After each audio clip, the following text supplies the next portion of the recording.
On a quiet February morning in Auburn, Washington, Gyongyi Maas set out for her usual jog, unaware her life was about to change forever. As she ran along 45th Place South, two pit bull-type dogs appeared and attacked without warning. The dogs knocked her down, dragging her across the pavement and biting her repeatedly. Maas suffered devastating injuries, deep wounds, broken bones, and severe trauma to her head and body. The attack was relentless, leaving her powerless and fighting for her life on a street she once considered safe. Her screams shattered the morning calm, turning a routine jog into a desperate struggle for survival. This was no ordinary dog bite, it was a brutal mauling that would leave lasting scars, both physical and emotional. The violence of the attack demanded immediate medical intervention and marked the beginning of a long, painful recovery. For Maas, the trauma of that morning would never fully fade. The incident was a stark reminder, even the most familiar places can harbor unexpected dangers. What began as a healthy habit ended in tragedy, forever altering the course of one woman's life. The community would soon learn just how preventable this nightmare could have been. Maas's cries for help echoed through the neighborhood, drawing residents from their homes. Horrified neighbors rushed to intervene, but the dogs were too aggressive to be stopped by shouting or distraction. Risking their own safety, they tried everything, yet the attack continued. One neighbor called 911, desperately pleading for help as others watched in helpless terror. When a King County Sheriff's deputy arrived, the attack was still underway. The deputy made a split-second decision, shooting one dog to end the assault. The second dog, startled, fled the scene. First responders finally reached Maas, providing critical medical aid.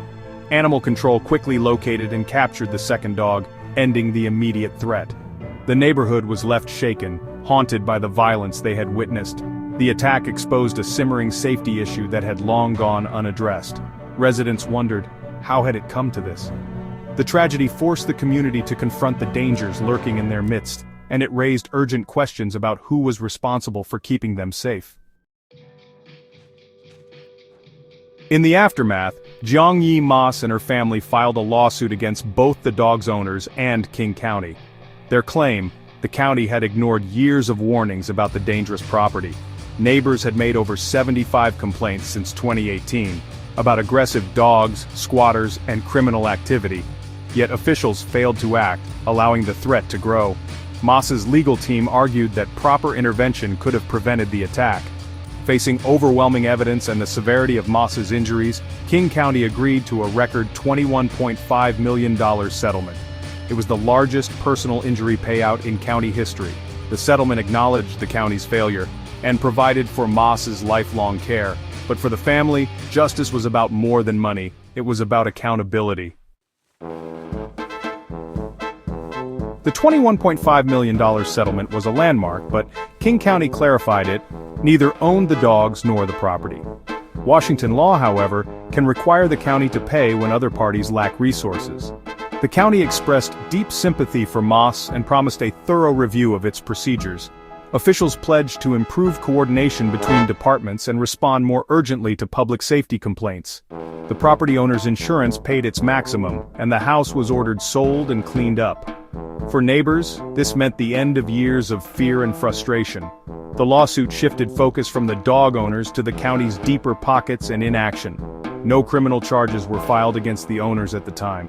The civil case closed with the county bearing responsibility for its negligence. The tragedy forced a reckoning with how public safety warnings are handled. For the Maas family, the settlement was a call for change, not just compensation. They hoped it would compel officials to take citizen warnings seriously and act before tragedy strikes. The mandated sale and cleanup of the nuisance property brought relief and hope to the neighborhood. The case underscored the need for better systems to track and respond to repeated complaints. 75 calls were not just noise, they were urgent warnings ignored for too long. The family's greatest wish, that no one else endures what Gyongyi Maas suffered. With new promises from the county and a safer community, healing could finally begin. Maas's fight for justice became a catalyst for change. Her ordeal now stands as a warning and a hope for safer neighborhoods everywhere.